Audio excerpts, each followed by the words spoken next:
Nancy cuts Sarah's wrists herself, a particularly dick move because Sarah previously attempted suicide. Sarah... Did you write that? Of course he did. Oh, of course he was wrote that in Wikipedia? No, of course he wrote that. Remember when we first met John McClane? Argyle picked him up from the plane and took him down the Nakatomi Tower at the Christmas party. And the terrorists were overzealous, but it was sweet when they killed Ellis. And with a little help from Alan, John McClane kicked ass. Welcome back to Shat The Movies, the podcast where we answer the question, were the movies we loved when we were growing up really that good? Have you ever caught yourself thinking, why don't they make movies like they used to? Can you still remember spending your Friday night searching for the perfect movie rental at Blockbuster Video? Do you know what Blockbuster Video is? If you answered yes, then this is the podcast for you. I am one of your hosts, Gene Lyons, and alongside me are my co-hosts, Ash Manon Hooker. Hi, y'all. And Big D, Dick Ebert. Good evening. And each week, we take a look back in time, decide if our favorite films still hold up. The movies we cover are chosen by you, the listeners, who generously commission the films you love. If you'd like to see all the movies we have covered, will cover, or want to choose one for yourself, please visit shatpod.com and have a look. At the end of each podcast, we'll provide you, the audience, with the number of wipes each movie would take to get off your respective butts. So thank you so much for listening. If you have not already, hit that subscribe button and share with a friend. It's how we help the podcast grow. Additionally, subscribe to our sister podcast, Shat on TV, where we review TV series such as Westworld, Taboo, American Gods, Game of Thrones, True Detective, Lovecraft Country, and Watchmen. Find all the information and past episodes at shatpod.com/TV. And finally, to hang out with us live, follow and subscribe to our Twitch channel, shatpod.com/Twitch, where we play video games, host watch parties, and edit this podcast live. All that being said, Big D, what movie are you reviewing tonight? Gene, lately I've been, doing some kind of shtick where I've been doing some voices, and I've been kind of not taking it as serious as I should. Tonight, that's all going to change. Tonight, I am like a freshman in college. I'm going to attend a course. I want to learn. So tonight, I will be attending the altar of Gene and Ash because I want to learn about the dark arts. I am a mere muggle. I know nothing of the world of wizards and witches. So I was very excited. One of our great listeners, Jen D, who's been supporting us for years, wrote in and wanted to commission the 1996 teen supernatural horror film, The Craft. Now, when I saw that we were doing The Craft, I've had this on my calendar for months. So excited to do it. When we watched it this week before recording, I totally forgot that we were doing this for Jen. I feel like I've got to up my game. I know. And I already thought it had to be pretty high for one of my favorite childhood movies. I know. And I remember when she commissioned it for us. Like, it was like, this is my gift to you and to Gene. And I don't know, not only for Jen though, but just for the movie. Like, I feel like we have done this year so many important films because we did Rocky Horror. We've done Edward Scissorhands previously. Like, guys, like Grease 2 for me, obviously, big moment. Yeah. And now we've got this. Like, I don't know how many more really important movies from my childhood are left after this one. Hey, you forgot Muriel's Wedding. Muriel's Wedding is amazing. It was an amazing film that Big D was completely wrong about. And Gene, I hope at some point you let us know your wipe score to settle the decision there on the Shat Pod. I've got it as homework, and I will let you know. Well, The Craft is a 1996 teen supernatural horror film starring Robin Tunney, Fairuza Balk, Neve Campbell, and Rachel True. It follows 4 outcast teenage girls who pursue witchcraft for their own gain and subsequently experience negative repercussions. The Craft was theatrically released in the United States on May 3rd, 1996 by Columbia Pictures. It was a surprise hit, earning $6.7 million in its opening weekend and $55.6 million worldwide against a budget of just $15 million. The film received mixed reviews from critics who praised the performances of its leads, its direction, and its production value, but criticized its writing, inconsistent tone, and political messages. The Craft was nominated for a Saturn Award for Best Horror Film, and Fairuza Balk was nominated for Best Supporting Actress. Balk and Tunney also won the MTV Movie Award for Best Fight, and a sequel, The Craft Legacy, was released on October 28th, 2020. So Ash, Big D, we always ask where you were when you saw this movie and what your memories are of it. Ash, we'll start with you. What do you remember about The Craft? I mean, I don't know what there is to say about this movie that I haven't probably already said at some other point on this podcast. Like, I feel like in the interview with the vampire episode, I probably mentioned this film. I feel like in the Edward Scissorhands episode, I probably mentioned this film. Because here's the thing, I love this movie. It helped to shape my style, my friend choices, my makeup choices. I was obsessed when I saw this at 13 years old. I am obsessed at 39, almost 40 years old. I adore everything about it. And I apologize in advance because I'm going to just like gush all over the whole thing. Ash, you talked about how many important movies we've done this year and how many we have to come. The Craft was huge for me. It was one of those that lined up perfectly with major events in my life. It was released just as I bought my first car, a 240 DL Volvo, and I got a driving permit. And this was like the first adventure of my true freedom as a teen, was driving to see this movie. I could finally hang out at all the goth haunts that I wanted to without asking for a ride. And after seeing this movie, I drove to the spookiest places I could find in Tempe, Arizona, bookstores and Taco Bells. And I really believed that I would find my own little coven in Tempe if I just searched hard enough. Wow. Okay, I don't know how to follow that up, but I obviously have never seen this film before the commission. I was lucky enough that Vanessa, Em, and I, we went to Amsterdam, and this was on the flight coming home. So I was very comfortable, had a good meal, sat back, and just let it wash over me. Because for years, you two have been hyping this movie up. Oh, it shaped me. Oh my goodness, this was such a moment in my life. It's my fashion, my friends, my life choices, everything. So I'm excited that today we can finally just put this to an end. We can say, is this movie, does it warrant all the love and just oozing of affection and memory that you guys have? Or would it be a disappointment to a fairly normal, middle-of-the-road kid who didn't grow up disenchanted, alienated, hating everyone, and thinking that they wanted to be so different? So I'm going to try to be respectful, honest, and look at this movie from the normie side. I'm going to let you know that already was disrespectful. Just your intro into the movie. That we were disenchanted and hated everyone. No, you felt left out. You know, you felt misunderstood. I had a fucking blast in high school, but as a measure of what a child of the 90s I am, when you said that it came on in the flight, I forgot that you could like choose movies on the flight. I just imagined this like storm cloud, and then all the screens like flickered, and then everyone was watching The Craft. Like the big one up front. You remember how they used to have just the big one up front? And then like, somebody doesn't have the headphones, so they're trying to figure out what the fuck's going on. Well, I'm old enough to remember when you could smoke on flights. Oh, wow. That was a wild thing. But I wish I could see Delta's internal data. I have to be the only person in the last 6 months that has chosen to watch The Craft. See, I watched it on the flight to the Chop Top Challenge, and people in the seats next to me are like, what are you watching? I was like, The Craft. Like, oh, wow, yeah, this is a great movie. Everyone seemed to know about it. I was shocked. You might be alone, Big D. You'd be surprised how many people watch The Craft while flying. I was probably number 7. Let's hit the trailer.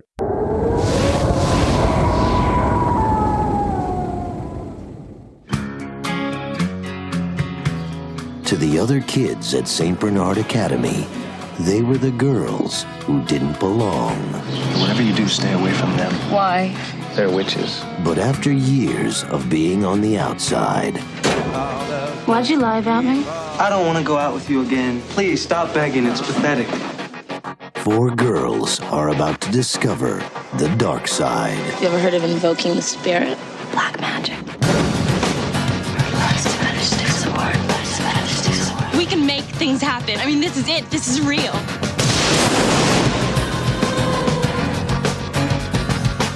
Columbia Pictures welcomes you to the witching hour.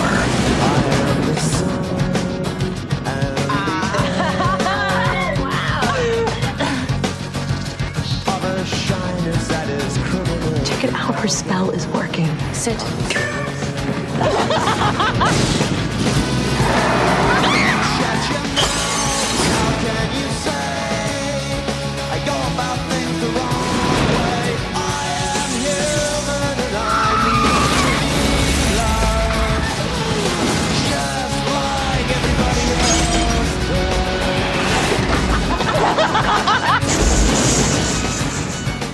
The Craft.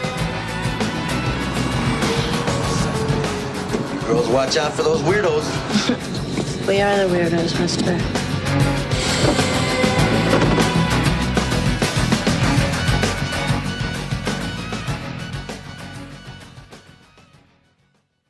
Sarah Bailey, a troubled teenager with unusual abilities, has just moved to Los Angeles. At her new school, she forms a friendship with a group of girls who are rumored to be witches. Bonnie Harper bears burn scars from an auto accident. Nancy Downs lives in a trailer with her mother and abusive stepfather. And Rochelle Zimmerman is a black student who is subjected to racist bullying. The girls worship a powerful earth deity they call Manon and are convinced that Sarah can complete their air, water, earth, fire circle and make them all powerful. The first time in this movie that we see Fairuza Balk, who plays Nancy, she comes on screen. And it's this weird thing that happens sometimes for me. I don't know if it's the same for y'all when I watch movies from my childhood, that I am immediately transported back to what I felt the first time I saw these things happen on screen. And when she shows up and she's got that black hair that's pulled back in those two little low ponytails, and she's wearing that slightly disheveled school uniform, her makeup, like the mini crosses that she's wearing, like super ironically, that shiny pleather coat, which I immediately like left the theater. So the theater I went to was in the mall, and I literally left the theater and went to Hot Topic from like seeing this movie and bought a coat that was the best I could find that looked like that until I found a better one at a thrift store on Magazine Street. And I wore that sucker until like it fell apart. And I remember that moment and being like, oh, okay, so like that's what I want to look like. I've been trying to figure out what I want to look like, and there it is. And what I don't get about this movie is, you know, here we are in 2023. So this came out, you know, many, many moons ago.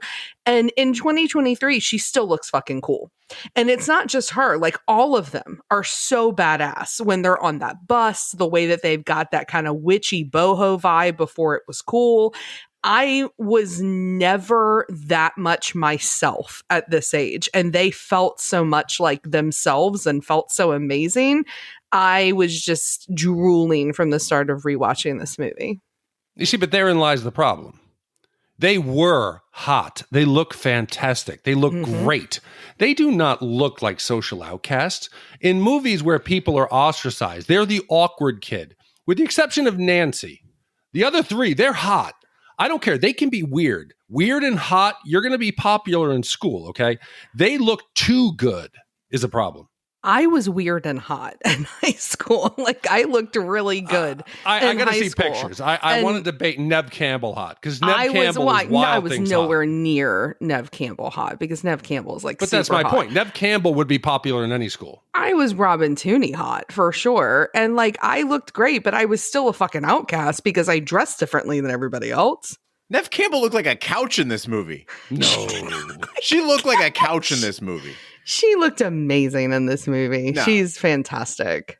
Big D, this movie wouldn't be on the radar if it wasn't for Fairuza Balk, who is channeling some like serious Tim Curry vibes. So maybe that's what's turning you off, but it's turning me on. Like, she is the craft. She's got that maniacal smile, those amazing outfits, as Ash mentioned. She looks sexy as hell, but it's still consistent with what you could grab at Hot Topic in 1996. Like, it wasn't like so far out there that it was like Blade, where you can't get that stuff. You could get that stuff. She looked real. And it's really hard to separate Fairuza Balk from Nancy. It's a perfect casting. And that led to rumors that she herself was a witch because she bought an occult store to like research the role. But I wanted to believe that. I mean, I spent the summer after this movie came out wearing like trench coats in the Arizona heat, like drawing runes on my face every day. Yeah. It was that impressive. I used to draw them on my arm. There you go. We would have been such good friends. I think that she's incredible. And I agree with Jean here. I think she's pretty typical for the real world. Like, she's not movie star hot per se, but she's this persona. She's that person you meet in school that there's like something different about her. And she's got this raw animalistic chemistry to the way she plays roles. And I think she's brilliant here because she balances this insane anger about her situation with this really, really touching vulnerability. And I think in the hands of another character actor, because she really is, I like your comparison to Tim Curry. In a lot of ways, she's a character actor. And if you put somebody else in there, this would feel like a satire, or it would feel like they were making fun of kids like this, and it wouldn't have inspired kids like me. Instead, she felt like a real, like, lived in person. Well-worn in person, yes, very well. But okay, my normal thing I would say here is I'm going to disagree with you guys wholeheartedly. But maybe it's something you said in Muriel's wedding that, death or sadness, your body's reaction is to want to have sex. She is frightening. There is something I don't odd. think that's what I said. Well, I don't think I said death makes your body want to have sex. No, like an emotional swing that your body is missing the dopamine that it then seeks it out in a way. Yes. So what I'm Fear saying boners. yes. So she scares me. If you saw her in a club, like glaring at you and smiling with that like Cheshire cat, like I would have gone straight for her. I'd be like, Yeah, oh my God, absolutely, I'm 100%. scared. That mouth is like a special effect. Yeah, it is. I had to actually look up on Google to see whether or not Balk had extra teeth. I thought she did. I thought this was like, she's like a hybrid between Baraka, the Joker, and Pennywise. And all the roles she gets is that quirky, weird, in The Waterboy, the girlfriend who lives out in the bayou. She is very odd, but because of what Ash said last week, I will take it that there's something scary about her and you want to know, why is this grin? It draws you in like Pennywise in the sewer telling me they all float down there. Two thoughts on this, Big D. One is you've lost all of your goth credibility. I don't have any. I know that you sometimes, you dabble there. We're like, oh yeah, I used to really like Joy Division. And I danced to, Suede Head and whatever. And here's the thing is for my bachelor party, I actually debated like cities. Like if we went to Chicago or went to Detroit, went to like Leyland City Club, or went to Chicago and we went to like Nocturna, because because I want to see Big D on the dance floor once again. But after this, I just no. I think you've lost your goth card. But the second thought is that maybe she's not there to turn dudes on. Maybe she's there for the ladies, because this is a movie for the ladies. Seeing these girls together on their little sleepovers, their little witch sleepovers, it gave me as a teenager all the excitement that normal boys would have gotten when they saw like those all-girl pillow fights in the 80s movies, right? That never did anything for me. Everybody in like pink fuzzy slippers beating each other in the 90s. I don't care. I want witches having a sleepover doing magic shit. And beyond that, doing magic shit. Yeah. And beyond that, I think this is the first movie we've reviewed, and this is frightening because we've done, hundreds of movies here, that showed girls having fun on their own terms. Like it wasn't about boys that were just having fun on their own terms. They talk about boys, sure, but they're not accessories to the boys as protagonists, right? It's not a panty raid or something like that. It's actually women having fun on their own. And they connect with one another in a way that men just don't. And I was like, is this for real? I think it's definitely an accurate portrayal of the way that girls like actually hang out. I think that what movies get wrong is the pressure of a sleepover. Like there isn't like any pressure to these sleepovers. And I mean, boys sometimes come up for sure, but it's more about like how we feel about ourselves. Like those were the conversations that are being had. I mean, it isn't this like lesbian fantasy where everybody's making out and wearing like, nighties or silk pajamas or shirts with no pants. Like instead it's just normal girls like watching movies and eating popcorn and being friends. And here's the deal. My friends in high school were cool, but they weren't as cool as Sarah and Nancy because they weren't witches. But, this is like a really nice time in high school where you find the sanctuary and other girls that are in as much pain and in as much awkwardness as you are as you're like navigating puberty. There's something really nice and feels like a coven of sorts because you're sharing that experience. And this movie captures that really, really beautifully, where they're all just like there together. And yeah, we were, maybe like drawing fake tattoos on each other instead of, twisting our hair around different talisman to make other people's hair fall out. But it's the same idea, right? Okay. If any of our guy listeners, out there who get a little tired sometimes of us being a little social justice warrior, get a little upset, I hope they're still on the podcast at this point, because I'm going to come up and try to defend boys here, because we often like make it seem that girls, granted, they go through things that guys don't. But to belittle or to remove any of the things that guys go through growing up, we go through almost the same awkwardness and insecurities that women experience, with the difference that we can't come out and say it because then we're viewed as weak, then we're ridiculed. But self-doubt, it goes for both genders. So to say like it's a special place for girls to have this, boys are the exact same way, except for they usually suffer in silence. And there was a study that came out recently where they looked at long-term effects of insecurity. And they found that men were actually 3 times more likely to suffer severe depression as adults. Women were more likely to suffer from body dysmorphic issues, but later on, they got over them, whereas men, it led to longer lasting depression, suicide, and effects into adult. So let's not act like this is something only that girls go through. No, but I think that's exactly what we're saying, though, is that women are bonding in a way at these like sleepovers that dudes don't. And case in point, what did I do with my friends during high school sleepovers? We would go TP somebody's house. We would play GoldenEye, or we would like drink Jolt Cola so you could stay awake the longest. Nobody was talking about their feelings. Nobody's doing each other's hair. I shave, the king bee's back now as adults. You got naked in a sleeping bag and rubbed yourself against the lining. Yeah, that wasn't doing anything for my emotional state. You guys didn't talk about it afterwards? And you bringing it up isn't helping. Point being, though, is that until I was like fully into goth culture, and then my friends and I would get each other dressed to go out that night and then come home after the club and all hang out. And there was that bonding then. And I think men need that. You're preaching to the choir here. This was an insight into women providing that for each other that I just didn't know was a part of things. Okay.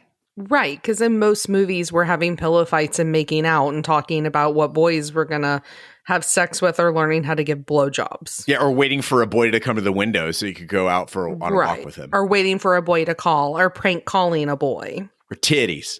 Right, all the titties, for sure. I mean, those were definitely still there. But here's the other thing about this movie. When I was a kid, my mom is a very typical Southern mom. And she had lots of lessons growing up that I thought were really weird. She would have all these rules, these social norms that we would have to follow. And I disregarded most of them because I'm very different than my mother. I'm not traditional in many ways, and she is. But there is one rule that I used to think was weird as fuck that actually became more and more true for me the older that I got. And so she used to let me have sleepovers like all the time, starting when I was like 6 or 7 years old. But she'd never let me have just 2 friends over. 1 was fine, 3 was fine, 4 was fine, but she would never let me have 2. And the reason why was because she said that girls always make sure that there's one person that's left out. So if there's a 3-person sleepover, one person's going to be like the odd man out. And I never believed her until, and I hope she's fucking listening, Lynn Mellorine. Oh, that bitch. Lynn Mellorine got a trampoline for her 9th birthday. Of course she did. She had a sleepover party on her trampoline. And it was me and Lynn Mellorine and another girl that we'll call Katie D. You know who you are. And the 3 of us were there, and I became the odd person out. Like, they made me feel like shit all night long. And this wasn't a unique situation because over the years, from the age of 9 to, through getting through high school, I was part of the 2 that ostracized the 1. I was ostracized again by the 2. And what I think is interesting, this movie shows that. It shows how just 3 people don't make sense.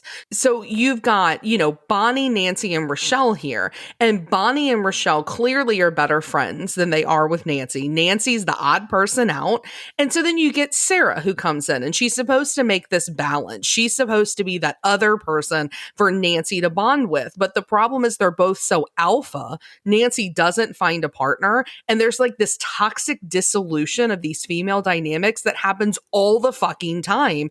And in watching this at 39, it was so true to real life. And I went and I was talking to my son, Finn, because he's having a sleepover in 2 weeks. And I was like, you know what? I think we need to invite a 3rd person. That way that you've got 4 people here so that this doesn't happen to them. Because I don't know if this affects boys the same way it does girls, but this is true.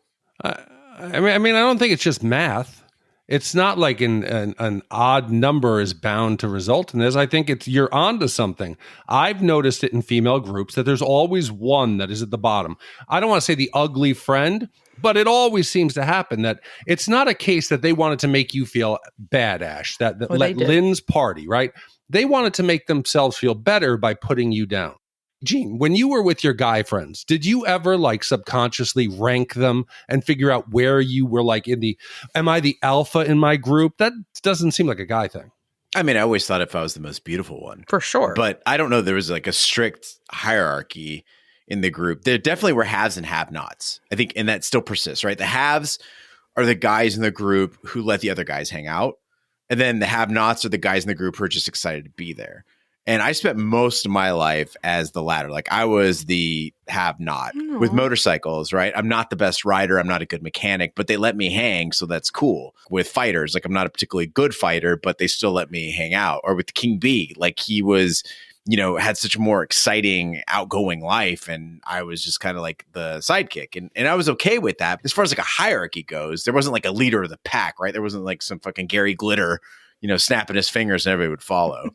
But women always seem to be in competition. You see it within this group. Oh, no. Hold on. From the very beginning, Nancy is the alpha. Hold on, let him tell you about women. Oh, my God. Tell me all about female dynamics, Big I'm dude. not going to talk about I'm just going to use these characters as an example, right? Nancy's obviously the leader. When we get now that Sarah comes into the picture, she's threatened by it. She tries to do everything she can to keep her out of the group, even though she might be that fourth. She pretty much recognizes it. She wants to keep her out for her own reasons because it jeopardizes her position in the group. Yeah, guys have a version of that too. It's called "fuck that guy." Yeah, but you punch each other in the face and it's over. Hey, Big D, there's this other guy. I think you'd really like him. His name's Joe. Like, fuck Joe. We don't need a Joe. I like your friends. We need a Joe. We need a Chad. Yeah, but if there was another Big D. Yeah, it's called King B. I'm okay with King B. I like King B. You guys are very, very different.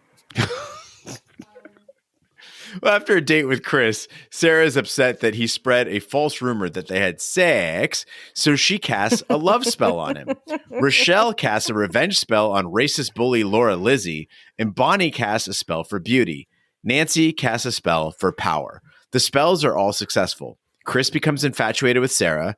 Bonnie's scars on her back miraculously heal. Rochelle's bully, Laura, begins losing her hair. And Nancy causes her stepfather to have a fatal heart attack, enabling her and her mother to cash in on his life insurance policy and move into a luxurious high-rise apartment. So I worry at this point that I'm going to trigger another 1-star review because whenever we talk about female dynamics on this pod, we somehow get a 1-star fucking review of, and I quote, "I'm tired of Ash talking about being a woman," even though, Big D, you tell me, we brought you on for the women's perspective, right? I never said that. That's a lie. Likewise, I always bring up, you don't know because you don't have a dick. Because here's the thing. We've now reached the point of this movie where we can talk about the cultural significance of this film. Because when this movie came out, it was lukewarm. Critics didn't really love it. It still only got a 55% on Rotten Tomatoes. It was a commercial success, but I think we all can agree that like The Craft became a cult classic after it came out. Yes. And the reason for that, and the reason why so many essays are written about this film, like every single year it has an anniversary, is because of what happens in this part of the movie. So we've done a lot of high school movies on this pod, but there's something different about this one because it takes on real life topics that the mid-90s often didn't. It's dealing with sexual assault and rape culture. It's dealing with all different types of bullying, self-hatred, body problems, racism, on and on and on.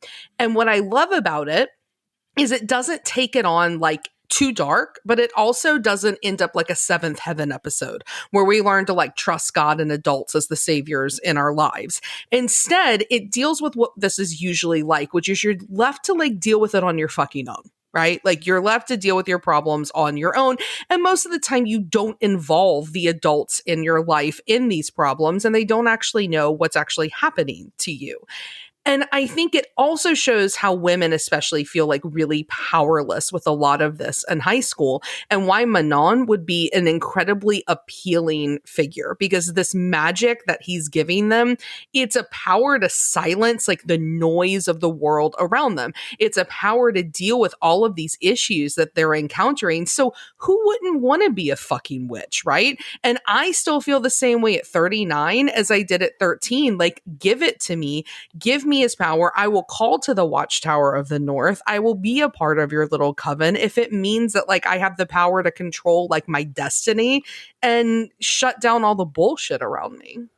Power to control your own destiny. This is a power to punish people. This is a power to make others suffer. This isn't some benevolent force that's going to make them pick up together and sing Kumbaya. This isn't going to make their picnics better. See, but I think it's how they use it, right? And what you're seeing is how 16 and 17-year-old girls are using that power. And spoiler alert, Nancy does not have a happy ending in this movie. Bonnie and Rochelle lose their power because of misusing it. The only one who uses it correctly is the one who gets to keep it. Okay. I'm just getting a little confused here on where we're standing, because this is about empowering them, about supporting each other. Gene Lyons, you better fucking say something. I think it's perfectly fine to kill a dude who beats women and sexually harasses girls. And I think it's perfectly fine to make racist hair fall out. Just racist hair, not the racist hair, but just racist hair. The white ones. Right. She can keep the non-racist hairs. So I will agree with you. That it does make being a witch seem cool. Just like I thought the Lost Boys made being a vampire cool. You get on the beach, you get out there, you listen to sexy sax, you have fun, you fly around. Here, you get to do a lot of cool shit. You got your friends, you got a hobby that you can like rally around, you can study, you could have a fun picnic, shoplift from other witches, you could plank, you could do all kinds of cool stuff that would make you feel special. And now you have the power to punish people. You get payback for anyone who hurt you. And this highlights how the girls are not some outlier. They're not good-spirited, fun, nice girls who've been hurt. They are the exact same student they claim to hate. Instead of suffering in silence, they punish from the darkness. They like to hurt the kids that are popular the same way they complain about them being hurt. Okay, clearly, Big D, you spent too much time in Florida because you're falling into that both sides trap, all right?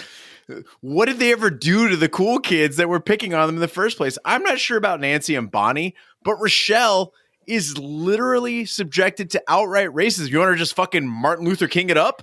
And all Bonnie did was remove the scars from her own body. It's not like she put scars on someone else. Where was this outrage during the Lost Boys, Big D? Why couldn't they just kumbaya their vampire asses around the beach and just go have a beach party? They were killing people. You didn't have a problem with that? And also, like, it feels fucking good when you're powerless to hurt people, to get power and to hurt people sometimes. And I know that's fucked up and it's not okay, but like, it also feels good. And that's the whole point of this, is that they've been hurt all these years and now they finally have it. And again, it doesn't end well. Big D, question for you. Yeah. If a person publicly tells a person, I don't like you because you're a Negroid, do they deserve to lose all their hair? That's for God to decide. Oh my God. I can't judge people. Well, God, Manon is bigger than God, though. Well, then Manon, Oh God would have to have a decision, because I can't cast judgment. I'm a mere mortal.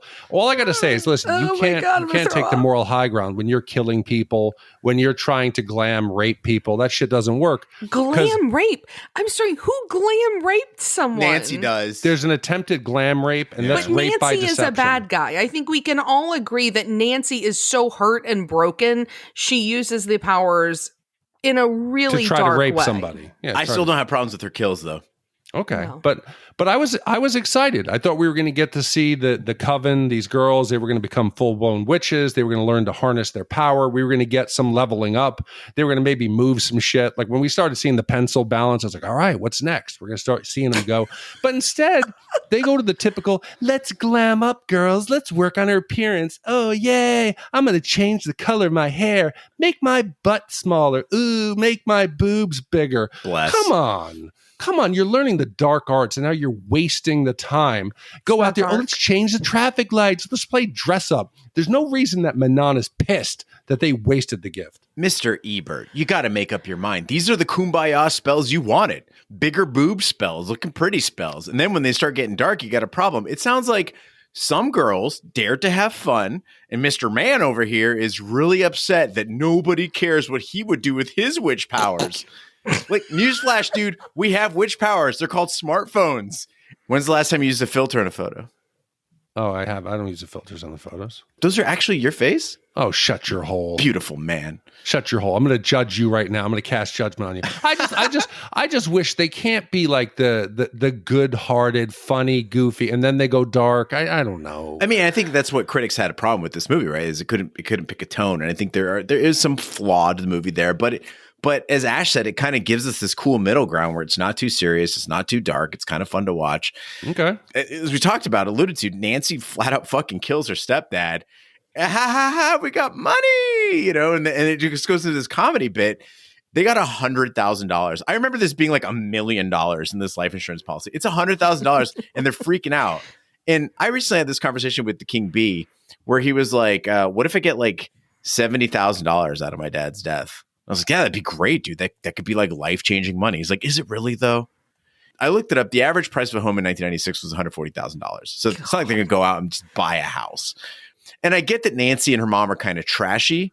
The movie makes it look like they just won the lottery. They get a whole change of clothes. They're like in this luxury high-rise apartment. Listen, you can write a script. Why didn't they win $1 million?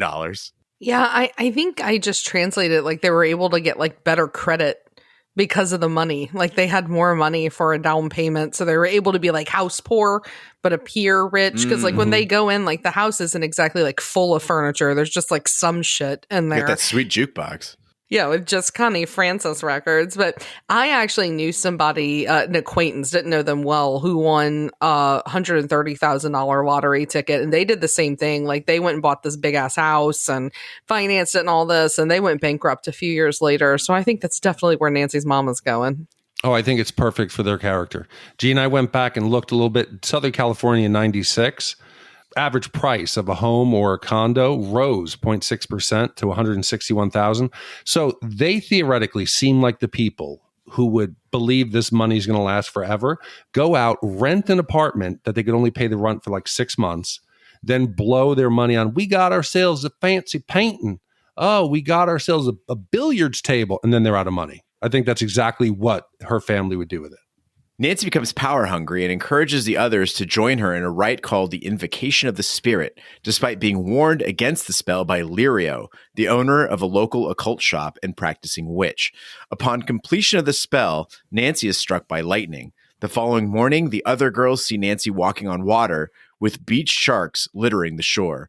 In the days that follow, Nancy becomes increasingly devoid of empathy and engages in risky behavior that endangers her life and those of others.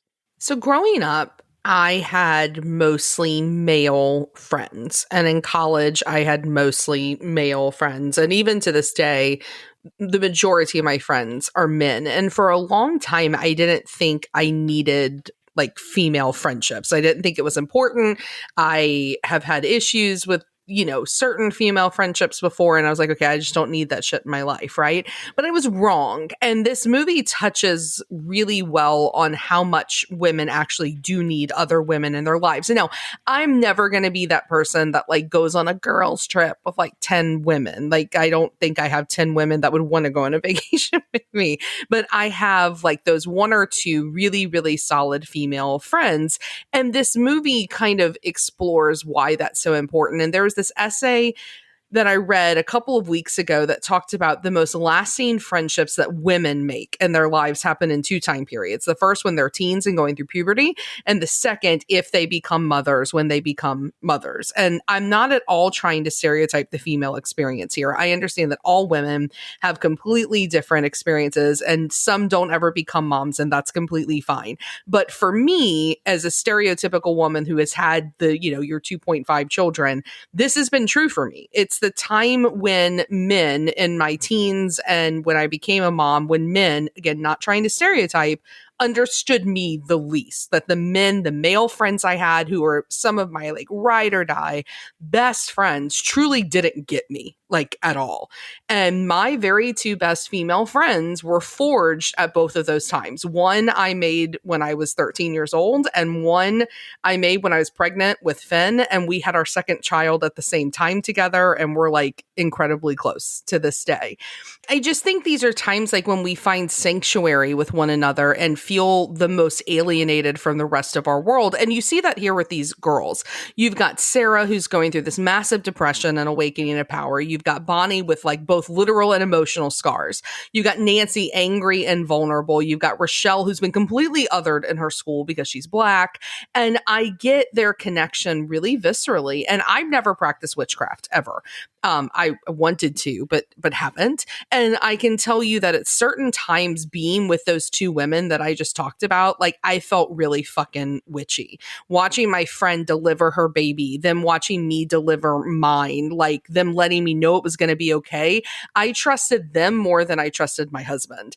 And that possibility of like that female experience, it feels witchy as fuck. And I'm convinced that if any of us like together could have called the four corners in those moments, we would have made all the fucking magic happen.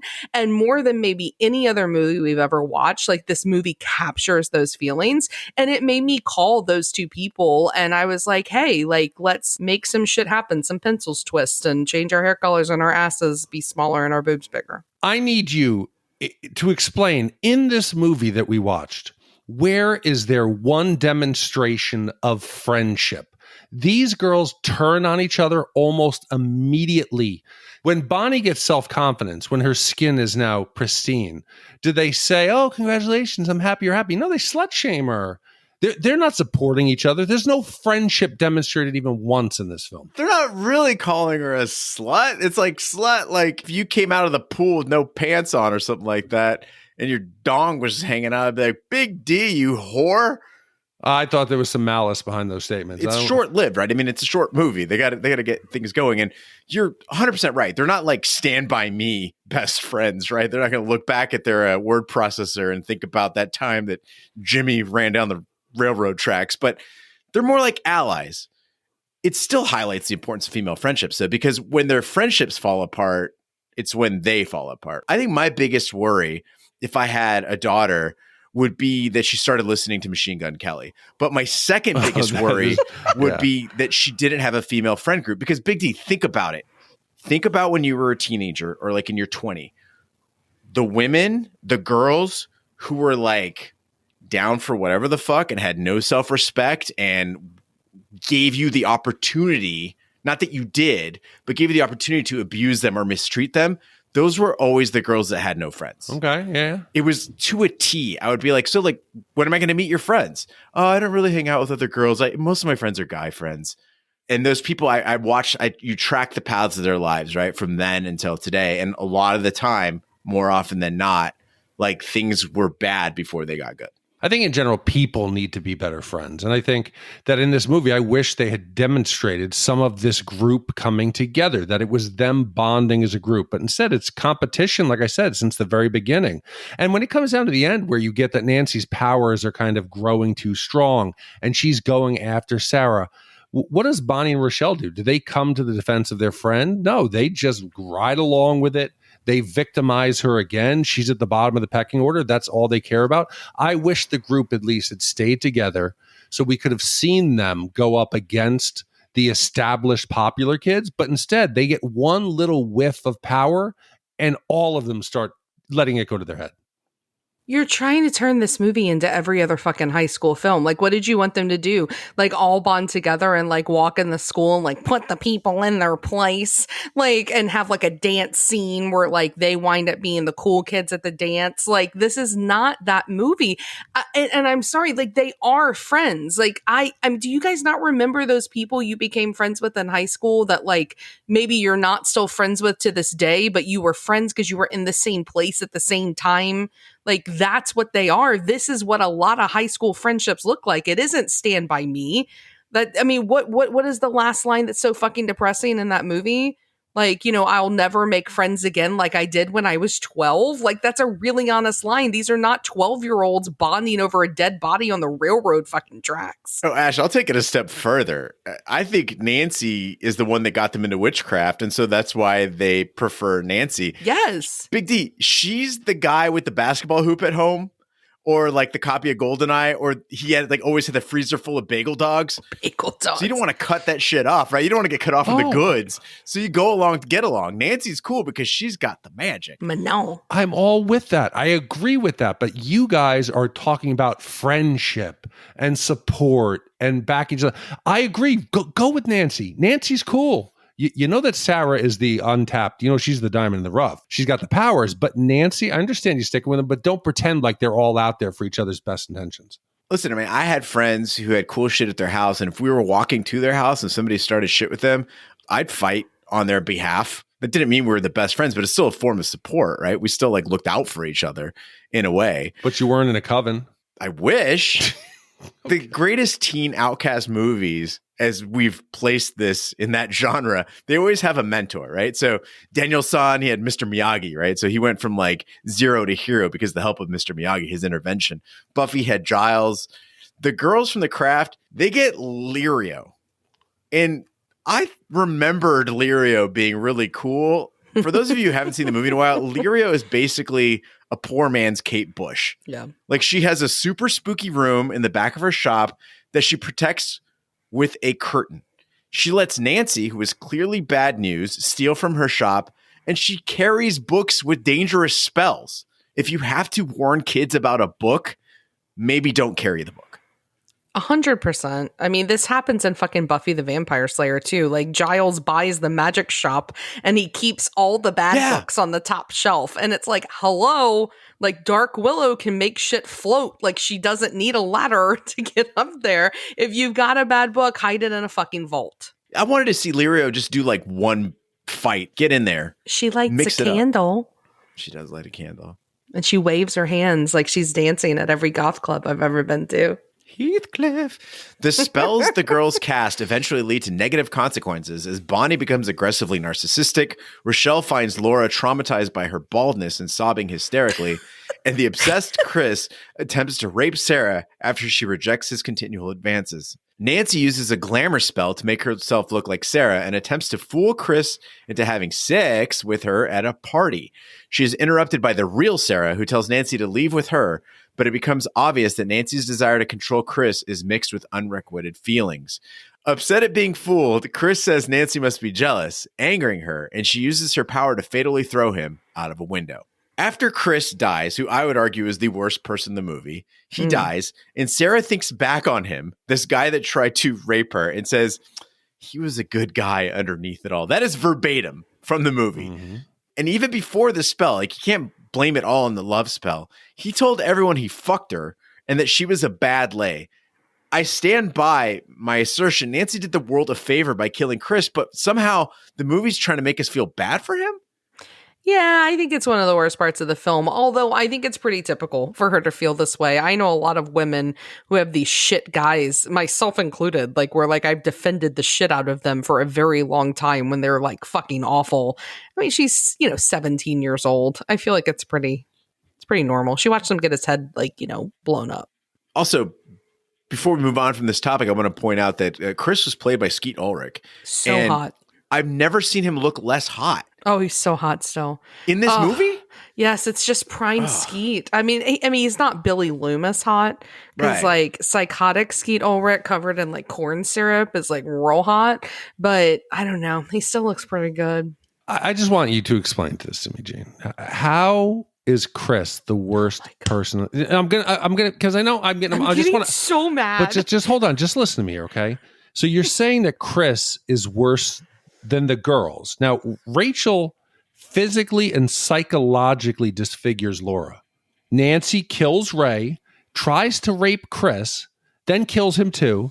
Nancy, Rochelle, and Bonnie agree to kill Sarah and make it look like a suicide.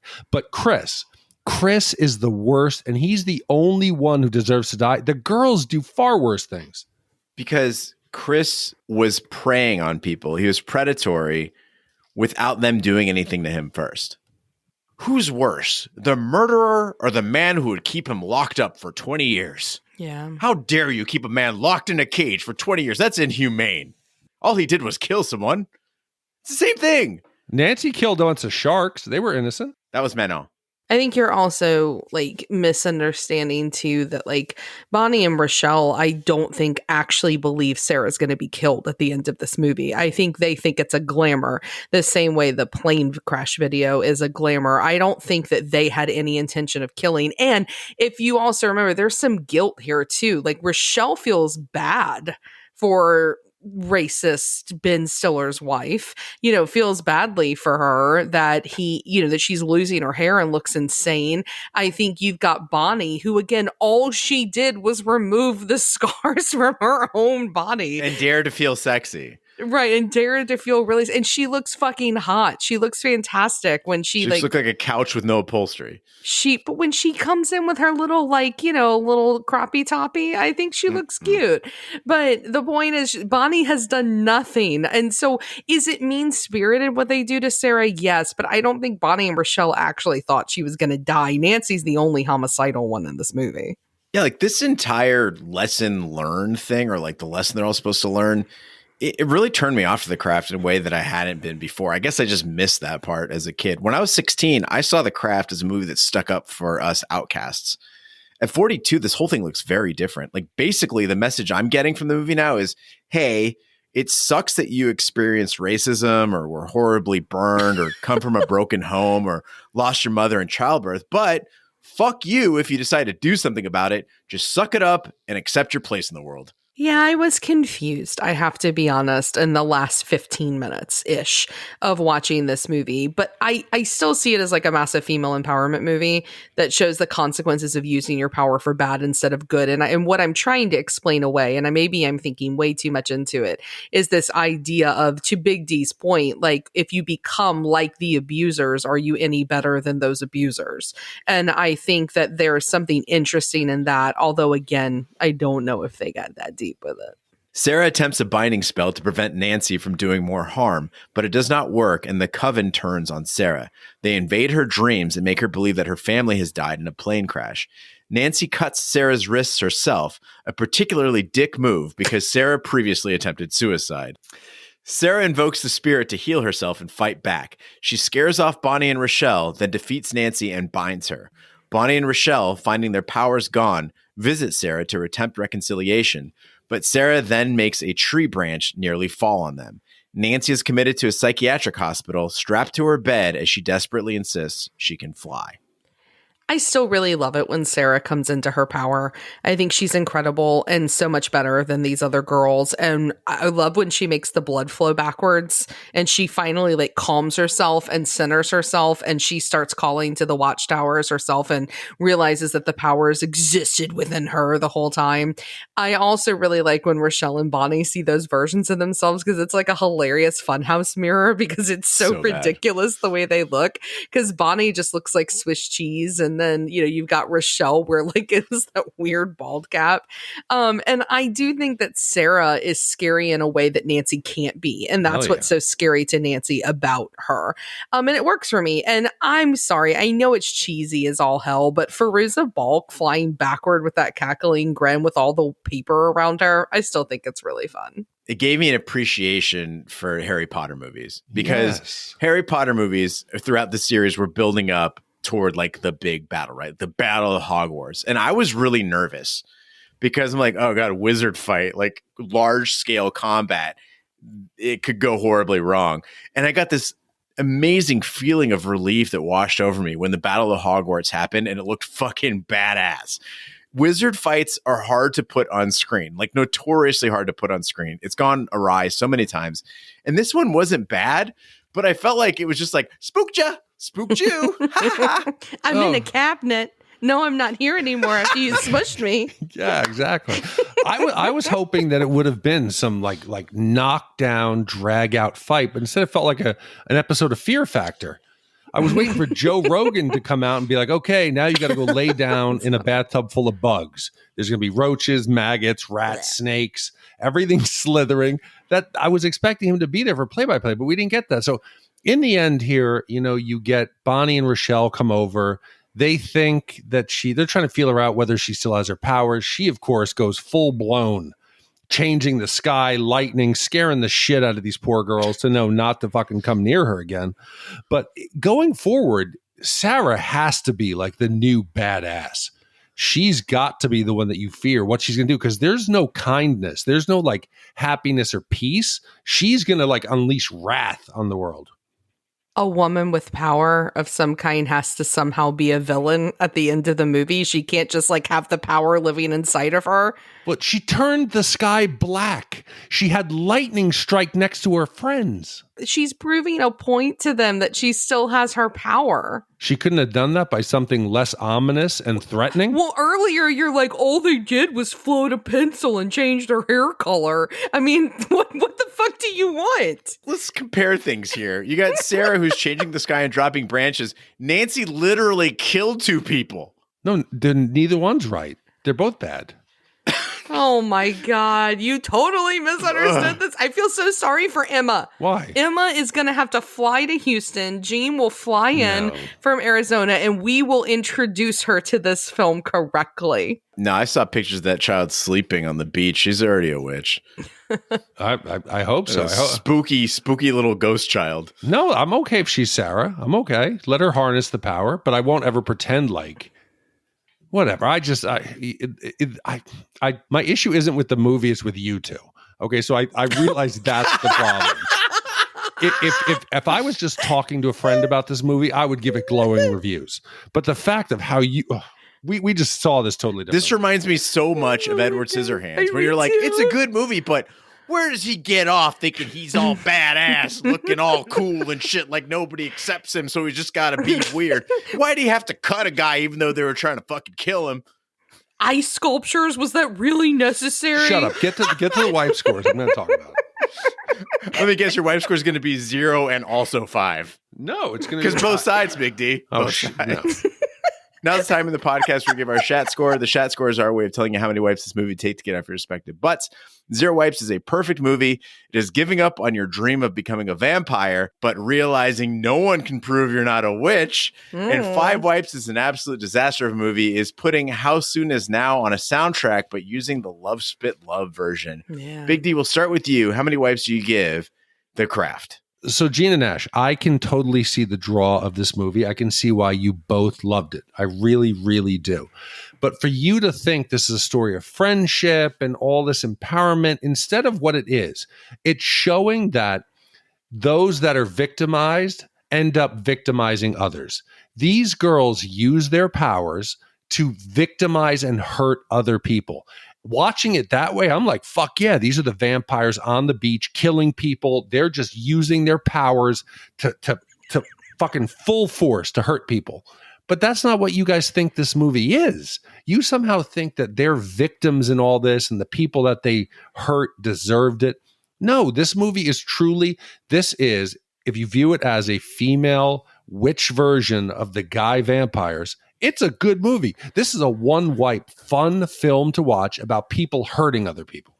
I'm glad you gave it 1 wipe, but I got to ask you 3 questions. Sure. 1, if a person is burned in an auto accident, is it evil of that person to heal themselves by magical means? No, I don't have a problem with Bonnie other than that she doesn't defend Sarah. That's my issue with her. So she's okay. Yeah, and hey, listen, we don't even know if the gene therapy is what fixed her scars. You're assuming it was magic. The gene therapy did not fucking work. I have so many scientific problems with the gene therapy sequence in this movie. Well, did you see the amount of cameras? This was an experimental treatment. This could have worked. That was just more for the prestige. Okay, question 3, Gene. Where's question 2? No, question 2. Okay. We haven't gotten to the second yet. Okay. Oh, wait. Now that one's, you're leaving the racist up to God. Okay, so I actually have 2 questions then. What did Sarah do wrong? The love spell? No, I'm okay. Sarah was the victim. So you're not okay with Nancy? So you basically have a problem with Nancy? No, and then also Bonnie and Rochelle Bonnie again. But okay, Bonnie's innocent. Okay, so Bonnie and Rochelle, she didn't actually say, "Man, make that girl's hair fall out." But she knew it happened, and she was gloating and joyfully watching until and then she felt bad about it. What'd she do and to tried to fix it? figure out how to undo Hey, it. why didn't she wrap her picture in a ribbon? Why didn't she do something to make her hair grow She back? can't bind her from hurting herself or That was others. a joke. I'm saying, why didn't she do some kind of thing with a doll and make her hair grow? Oh, so now it's voodoo. They're all mean. Because Lirio said that once you start it, you can't stop it.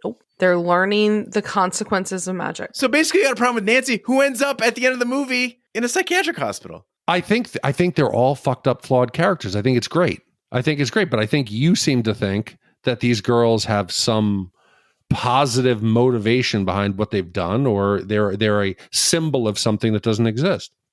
Nobody's saying that. We're saying that they're people that were put upon by the world. I'm also super pissed that I had to defend the fuck out of this movie for the last 1 hour and 4 minutes, and you gave it one fucking wipe. It's because it's a dark film, and you were saying that this is a reason why women need friends when there's no friends in the entire film. This movie's not perfect, but fuck if this isn't a great movie. It's fun. It's fun. It's full of female empowerment. It makes me feel it is. Read every fucking essay that's ever been written about it. It makes me feel 13. It makes me feel full of possibilities, and I love it. Vintage Skeet Ulrich, we already mentioned him. It's right before Scream. I think that's really fun to have him in here. Breckin Meyer's in it. Like, there's a bunch of supporting characters too that are just really fun to see. And I mean, come on, it's a time capsule to my entire teenagery time period. It's one wipe. It's fantastic. It's fun. It is. It is. It is. It's fun. You guys are not fun putting this making it this. I think we're a lot of fucking fun. I think Big D thinks we watch this movie and we're like, oh yes. Oh, like my. we watch Great Expectations. I'm laughing at it at the same, like it's funny and it's also sexy and it's also just amazing to watch. And part of that fun, like there was a balance here between making it accurate and making it fun, right? Like anybody's looking at this as like, as I did as a teenager, is like, this is a serious movie about witchcraft. It's not. In fact, making it any more realistic or accurate would make it boring. Yep. Like Wyatt Earp did to Tombstone, right? I'll watch Tombstone any day of the week. I don't want to watch Wyatt Earp ever again. Nope. The ending is a bit of a mess, and there is absolutely no reason to cover the Smiths How Soon Is Now, which can never be improved. Could be shortened maybe a little bit, but that's about it. But no, I agree with you guys both. This is a one white movie. It's not perfect, but it's so great. I would watch this movie anytime it's on. And Jen, I hope someday, whether in this world or the next, with Manon, we can watch this movie together, because I think that would be an incredible experience. Just make sure that we don't invoke his powers in the wrong way, and we don't do it too small to bore people like Big D, or do it too big to make us look mean-spirited. Right. Got to be right in the middle there. I mean, what fucking spell did you want them to do? That's still what I want to know. Like, you've got Manon, right? He's inside you. You've been imbued.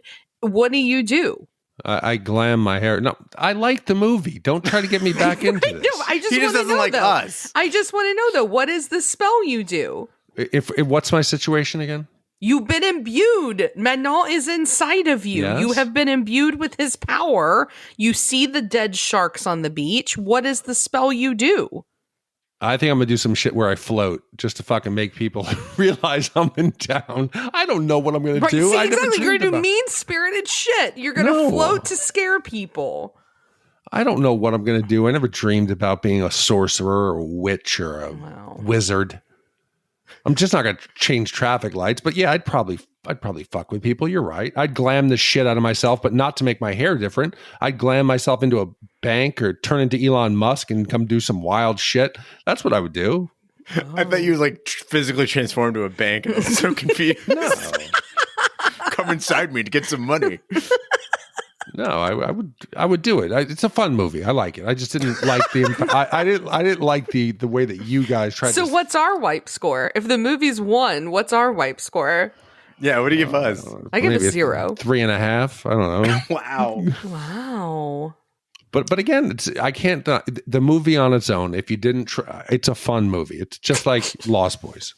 There's going to be so many people out there like, Big D's the voice of the everyman. they're not. Thank God he's on the pod. It's going to be the exact same thing than with that movie. What the hell was the one where they were on a spaceship for real? And it was Gravity? It was that really obscure, that weird one. Sphere. Ice Pirates. It was the men. You remember the guys who were going around with the suitcases?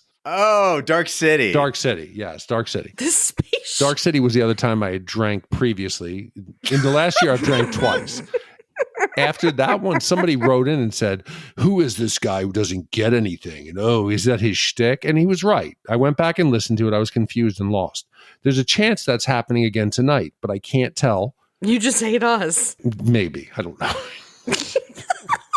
All right, Big D. So that's one wipe all around for The Craft. Again, everybody, in case you didn't know, The Craft, it's a fun movie. It really is a fun movie. Like, talking about it with Gene and Ash is not fun, but it's a fun movie overall. I'm so glad, though, that they've sat through an hour of talking about it with us. Yeah, so that now ties this film in the 51 spot with Empire Strikes Back, Conan the Barbarian, Rounders, The Terminator, Back to the Future Part 2, Toy Stories, Tremors, Sling Blade, Indiana Jones and Last Crusade, Blade, and South Park, Bigger, Longer, and Uncut. First of all, matching up with Blade, I think, is about perfect. And also, Absolutely. There's going to be a lot of Star Wars fanboys that are so pissed off, and I love it so much. I'm sure they'll be thrilled. What do we have coming up next week? Gene, next week in the 14th century, William of Baskerville, a renowned Franciscan monk, and his apprentice travel to an abbey where a suspicious death has occurred. Using his deductive powers, William begins investigating what he believes to be a murder. During the course of his investigation, several more monks wind up dead. With fear running through the abbey, the church leaders call for Bernard Guy, William's nemesis, to find the truth. Commissioned by Brian L.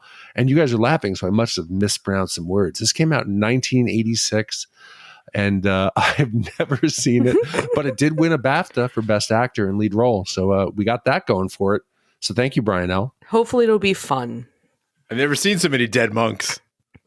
Well, thank you, Brian L., for your upcoming commission. Thank you, Jen, for commissioning The Craft. Thank you to all the commissioners who make this podcast possible. That concludes this week's episode of Shat The Movies. Be sure to follow us on social media and share with a friend. We're on Facebook, Twitter, Snapchat, and Instagram at Shat The Movies. Email us, host@shatthemovies.com. Support the podcast by shopping our Amazon affiliate link, buying our merch, or by commissioning your own movie. Find all information by visiting our website, shatpod.com. Also, check out our sister podcast, Shat on TV, where we review TV series such as Lovecraft Country, Westworld, True Detective, Taboo, American Gods, Game of Thrones, and Watchmen. Find all information on our website, shatpod.com/TV, wherever our fine podcasts can be found, including Apple Podcasts, Google Play, Stitcher, and YouTube. Be sure to subscribe, and if you stop by Apple Podcasts, please leave a 5-star review. That helps the podcast grow and makes Big D feel better. On behalf of my co-hosts, Big D and Ash, I'm Gene Lyons. Join us next week for the following movie. Within these walls, men come to seek God. He has come to seek a killer. We found the body horribly mutilated under a window which was found closed. Somebody told you. A man of reason in a world of blind faith. Yes, small blood here. You mean that he committed suicide? Elementary. And a crime that could not be suppressed. Ink stains. He did not write with his tongue, I presume. I don't like this place.